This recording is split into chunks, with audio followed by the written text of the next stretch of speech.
Okay. Make sure. Give it a couple seconds here. Oh yeah, I should pop up the fucking Okay. Stop with this shit. Okay. Actually, we'll just put it down. All right. Welcome to the Wrestling Pod. I'm your host, Carlito Santiago, and today we're going to talk about what went down on Monday Night Raw in the in the Toyota Center in Houston with another explosive episode of Monday Night Raw. The World Heavyweight Champion CM Punk was on hand after driving Roman Reigns through the announce table last week, but Femi and Brock Lesnar, well, they got a contract signing. Let's find out let's see how that went down, huh? Well, CM Punk kicked off the show. A strictly business CM Punk made his way to the ring to open the show, immediately grabbing the microphone and taking a seat in the middle of the ring, ready to address the WWE Universe.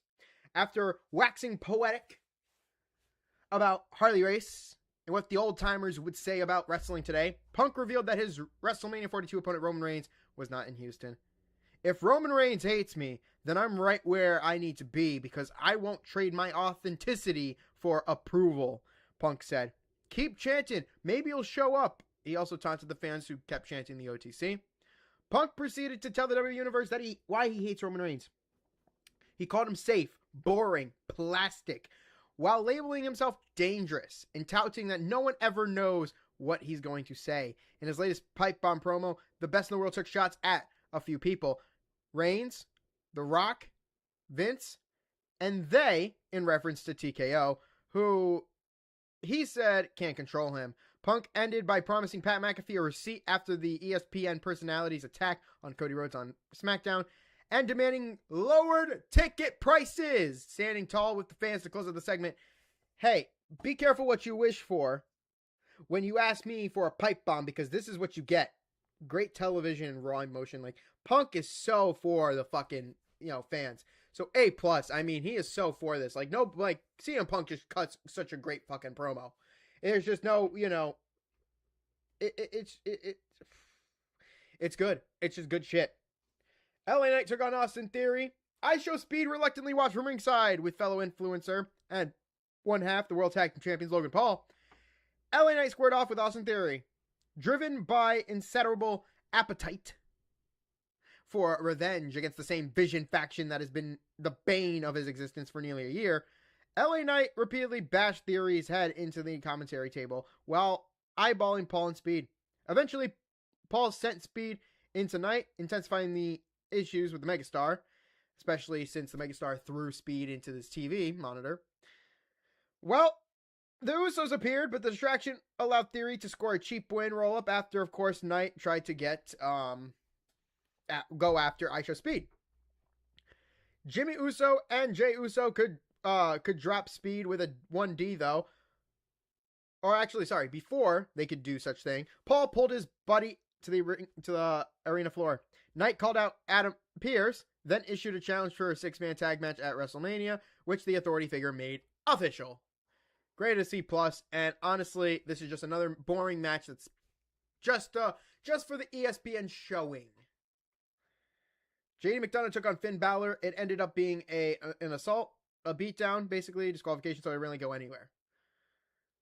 And Becky Lynch and AJ Lee aired a little pre-taped promo, sit-down interview, so there's that. Bayley took on Lash Legend. Bayley looked to regain momentum Monday night, just 3 days after a disappointing loss on SmackDown. She, of course, squared off with one half of the Women's Tag Team Champions, Lash Legend. Legend blasted a flying Bayley with a forearm ahead of the commercial break and controlled the bout coming out of it thanks to her size, strength, and speed advantage. The resilient Bayley, though, mustered a comeback and fought her way back into the match. As the action broke down, Flair and Bliss appeared, only to be laid out by the role model at ringside, along with Nia Jax. So back in the ring, Valkyria appeared, tripped up Legend during a superplex, only for Bayley to score the tainted victory. So I don't know where they decide to go with this. The only team that has no momentum leading into WrestleMania, as far as I know, is the Bella Twins. There's just nothing there for them, What, a fucking few weeks ago they won a match against Bliss and Flair? There's just absolutely nothing I can say that gives them, and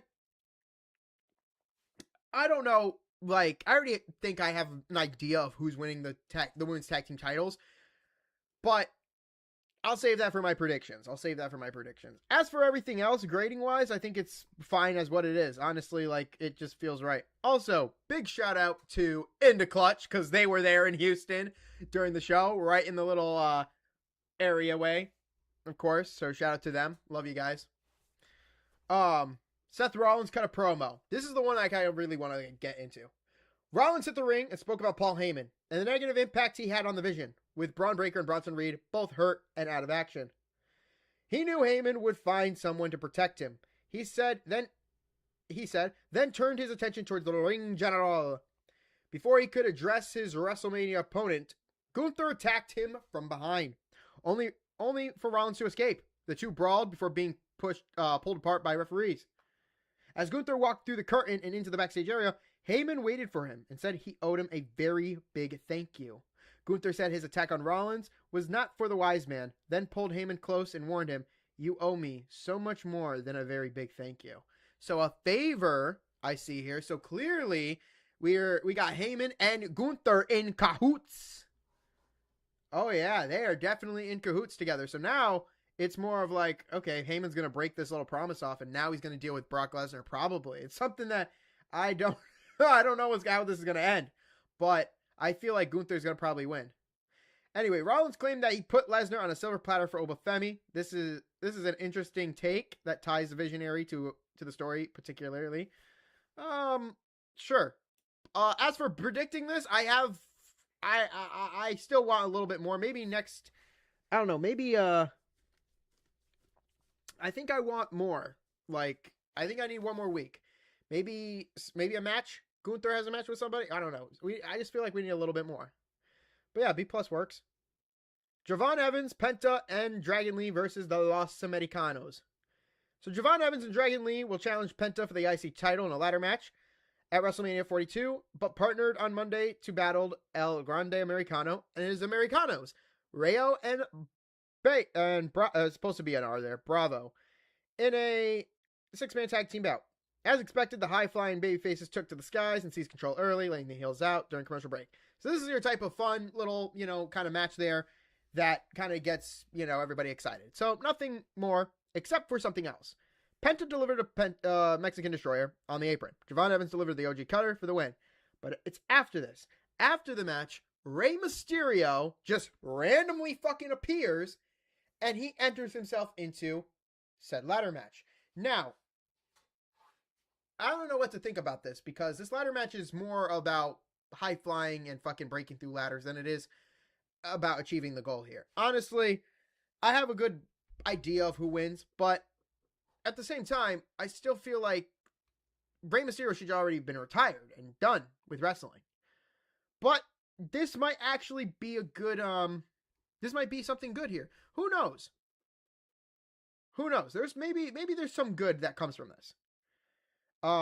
There's some teases going around. Backstage, Rhea Ripley and Io Sky were prepared for the tag team bout. Austin Theory could be seen talking to Maxine Dupree. This is not the first time. Could the former women's IC champion be the first female member of the Vision? Who knows? Who knows? And WWE also teased Mysterio versus Gunther via later interactions with Lee, and then threw that into disarray when it looked like the former would not be cleared to compete, only for the Hall of Famer to return Monday night and push himself in the ladder match. Sounds about right. Yeah. Pretty fucking weird. Anyway, whatever.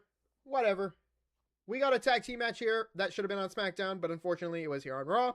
It was Rhea Ripley and Io Sky versus Michin and B-Fab. Obviously, not much to say about this other than the obvious. It's more of the aftermath of this. See, Io Sky and Rhea Ripley would win this match because Io Sky rolled up B-Fab for the 1, 2, 3. But it's the heels that did most of the work here. See, Michin and B-Fab held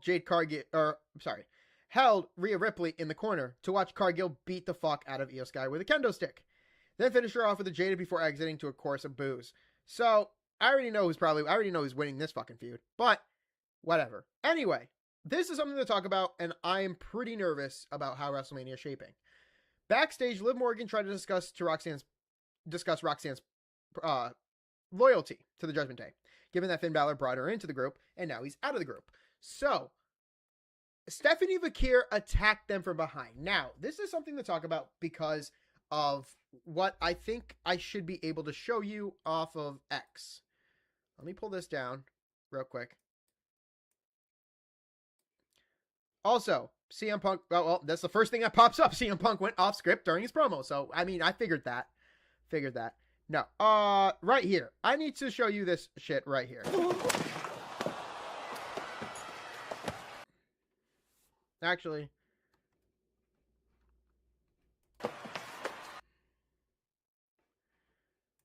All right, guys. I have no clue what the hell's going on. Okay. Make sure I'm live about that. I have no clue what the hell just happened. Just watch for your own self. So.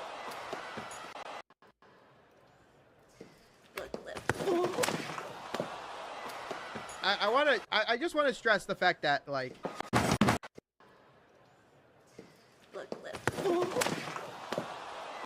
that you can hear a thud. There is a thud in there. Like, boom. Like, you guys see that impact, right? They're going. Boom, right there. You guys see that thud hit. I can't pause it because it sucks.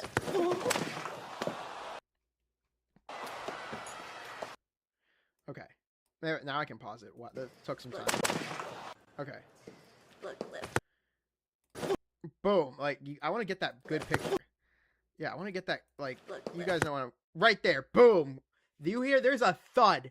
And it's so, like... I hope they're okay. I hope both Roxanne and Liv Morgan, as far as I know, are in concussion protocol. So I want to rest assured that both of them are okay and set, and Liv Morgan is set for WrestleMania, because I don't want to have to fucking, you know, we don't have to go through all that shit. But yeah, and then to throw her into the TV screen there too. So again, hopefully everything's okay. Liv Morgan suffered a bump. You can see it on social media.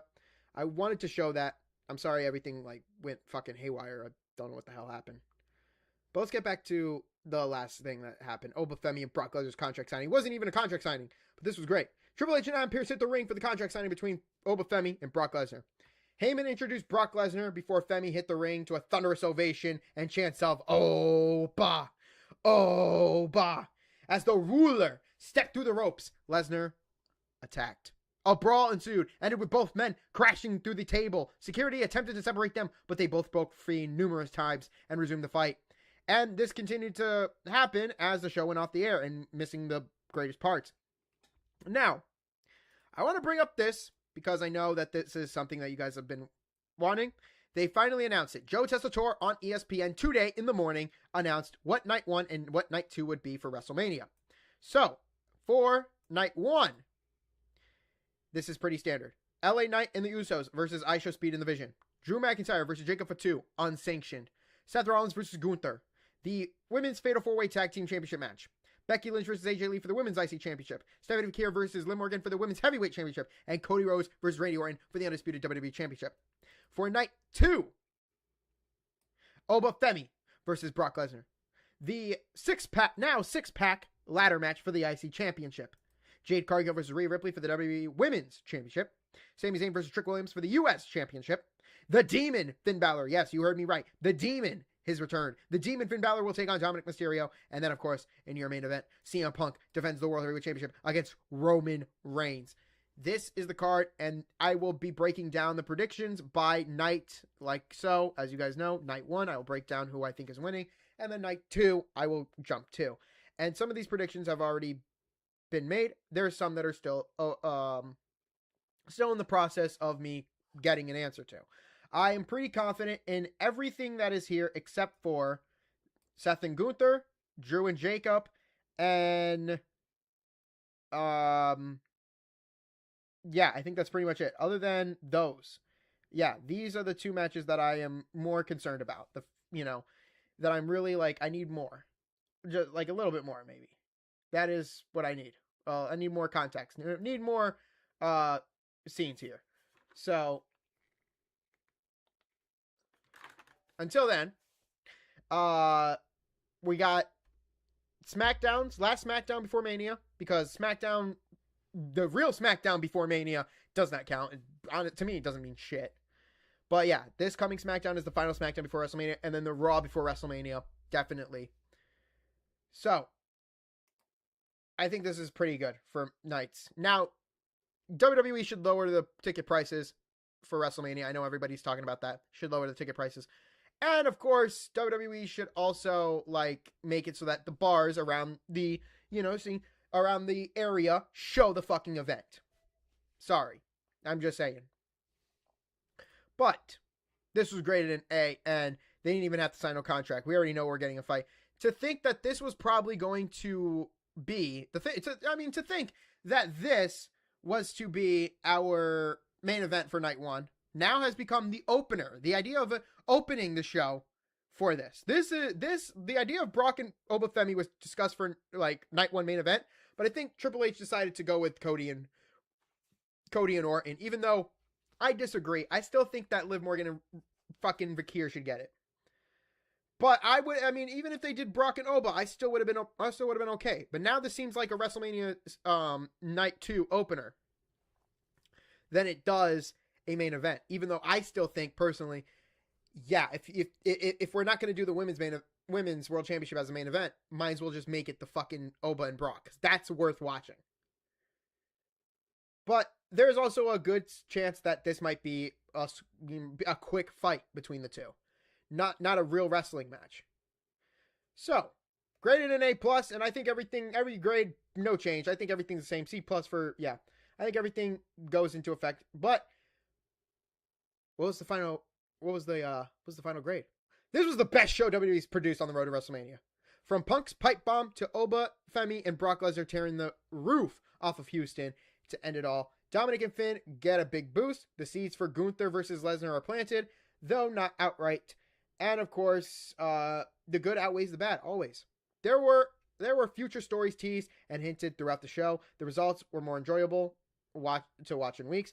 How WWE follows up and sticks the landing with next week's show will be the question, because they have the go-home show before WrestleMania, and I will be covering it next week on Lewis's birthday.